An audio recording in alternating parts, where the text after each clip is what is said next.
Assalamualaikum warahmatullahi wabarakatuh. Bismillah, alhamdulillah, wassalatu wassalamu ala rasulillah wa ala alihi wa sahbihi wa mawalah.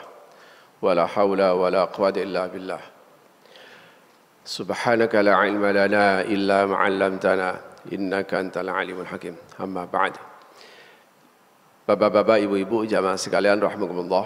Alhamdulillah kita sudah memasuki hari yang ke-13 ya. Mudah-mudahan kita senantiasa diberikan kesehatan untuk bisa menyelesaikan ibadah puasa kita pada tahun ini.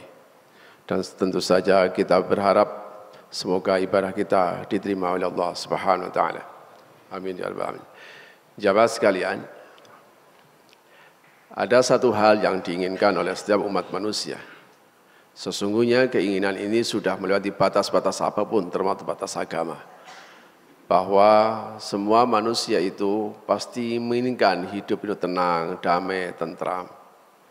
Karena itu Rasulullah menyeru di dalam salah satu sabdanya, Ya ayuhan nas, la tatamannau liqa'al adu, was'alullah al-afiyah. Wahai manusia, jangan pernah kamu berkeinginan ketemu musuh. Jangan pernah kamu berkeinginan untuk ketemu musuh. Was'alullah al-afiyah. Senantiasalah mohon kepada Allah hidup tenang, damai, tentram. Wa idza laqitumuhum fasbiru wa'lamu annal jannah tahta lidhal suyuf. Tapi kalau kamu ketemu musuh, ya hadapi dengan kesabaran dan ketahuilah sesungguhnya surga di bawah naungan pedang. Pernyataan la tatamannau liqa'al adu ini menunjukkan bahwa tidak semua umat manusia tidak ingin ketemu musuh. Artinya di balik kalimat ini itu ada semacam perintah agar kita menghindari apa saja yang bisa melahirkan permusuhan. Karena itu larangan menebarkan kebencian, provokasi itu sesungguhnya bukan hanya milik umat Islam, tetapi itu adalah hal yang dibenci oleh semua umat manusia. Karena itu di dalam sabda Rasulullah pakai ya ayuhan nas, bukan ayyuhalladzina amanu, meskipun pernyataan ini ditujukan kepada orang beriman. Jamaah sekalian, bid'ah yang paling berbahaya tentu saja terjadi perpecahan di kalangan umat Islam. Wa inna hadhihi ummatukum ummatun wahidah wa ana rabbukum fattaqun. Ayat ini di dalam surah Al-Mu'minun ini sebenarnya satu rangkaian dengan ayat sebelumnya, ya ayyuhar rusulu kulu minat thayyibati wa'malus salihah inni bima ta'maluna alim. Ada satu amanat yang diberikan oleh Allah melalui lisan para rasul. Kalimat ini sengaja guna ya rusulu, pakai jamak wahai para rasul. Meskipun ayat ini juga pada baginda Rasulullah SAW. Artinya perintah yang diberikan pada rasul itu juga amanat yang diberikan para rasul sebelumnya. Apa itu? Kulu minat thayyibat. Yang pertama, pastikan bahwa yang kamu konsumsi adalah halal. Wa'malus salihah, dan beramalah soleh. Setelah itu wa inna hadhihi ummatukum ummatan wahidah wa ana rabbukum fattaqun. Bahwa umatku ini satu. Wa ana rabbukum, aku adalah Tuhan kalian, fattaqun, karena itu bertakwalah kalian padaku.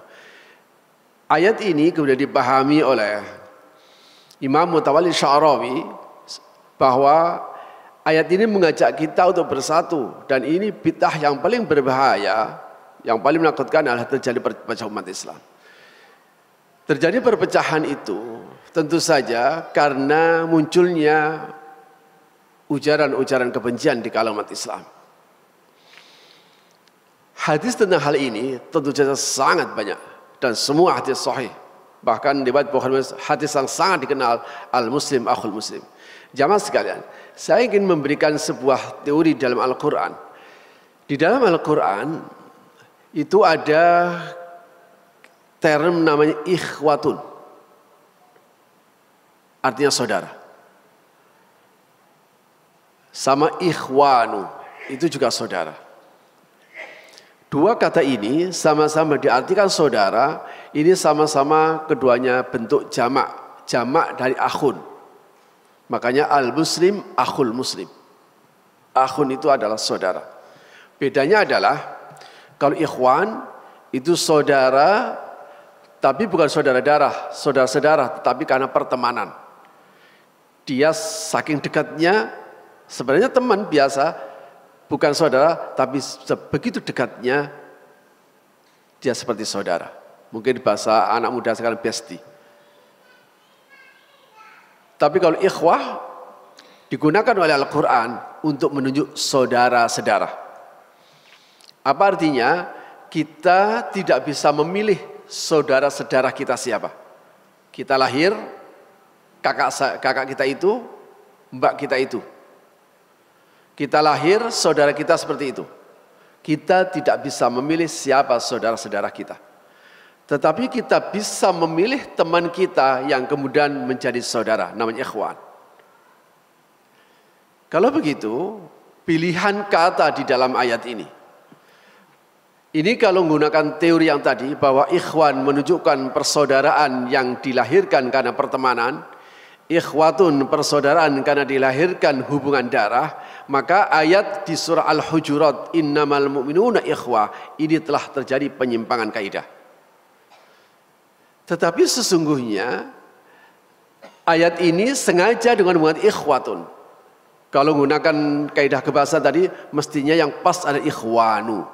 Innamal mu'minuna ikhwanu. Kenapa? Karena kita ini tidak saudara-saudara.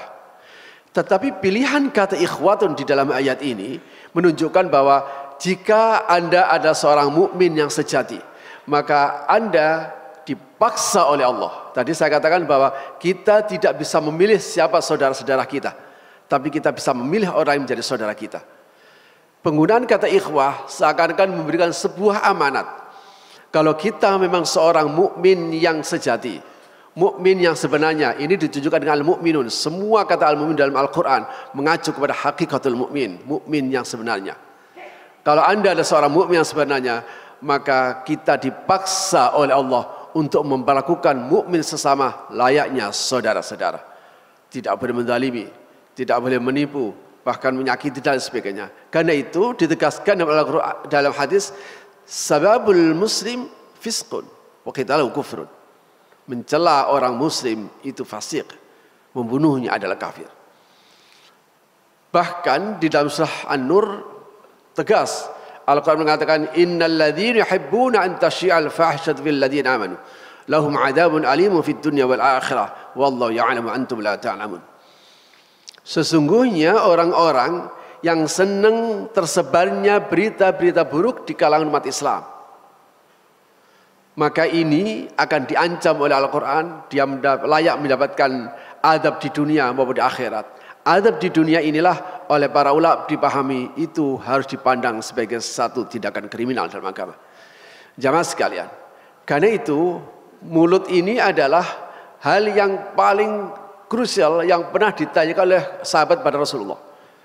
Ya Rasulullah, anggota tubuh apa yang paling harus kita jaga? Allah, Rasul menunjuk mulut ini, kamu jaga ini. Maka wajar kalau kemudian Rasulullah menyatakan man kana yu'minu billahi wal yaumil akhir falyaqul khairan aw liyasmut. Barang siapa yang beriman pada Allah dan akhir, hendaklah berkata dengan benar, atau kalau tidak ya diam. Munculnya ujaran-ujaran kebencian, munculnya provokasi di antara umat Islam, ini oleh Al-Quran dinyatakan kullu hizbim bima ladaihim farihun. Masing-masing kelompok merasa bangga dengan kelompoknya. Inilah yang kemudian menjadikan bahwa umat Islam kemudian menjadi tidak bisa bersatu. Jamaah sekalian, ketika Al-Quran menyebutkan ya ayuhan nas inna khalaqnakum min dzakarin wa untha wa ja'alnakum syu'uban wa qabaila ta'arafu. Ayat ini di surah Al-Hujurat. Surah Al-Hujurat itu surah Madaniyah, surah yang diturunkan di setelah Rasulullah hijrah ke Madinah. Mestinya kalau mengikuti ulumul Quran harusnya dia tidak gunakan ya ayyuhan nas tapi ya ayyuhalladzina amanu. Ciri ayat-ayat Madaniyah menggunakan ya ayyuhalladzina amanu. Sementara ya ayyuhan nas digunakan ciri-ciri ayat-ayat Makkiyah karena di kalangan di periode Makkah ketika Rasul belum hijrah yang dihadapi oleh orang kafir. Tapi kenapa ayat ini menggunakan ya ayyuhan nas, tidak ayyuhalladzina amanu?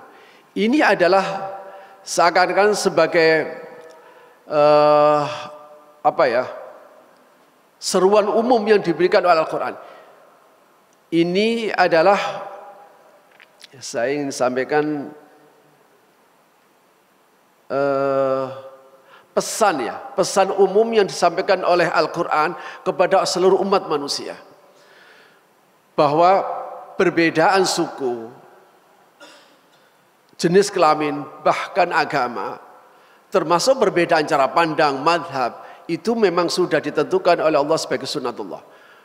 Walau syaa rabbuka laja'ala an-nasa ummatan wahidah wa la yazal mukhtalifin illa ma rahima rabbuk.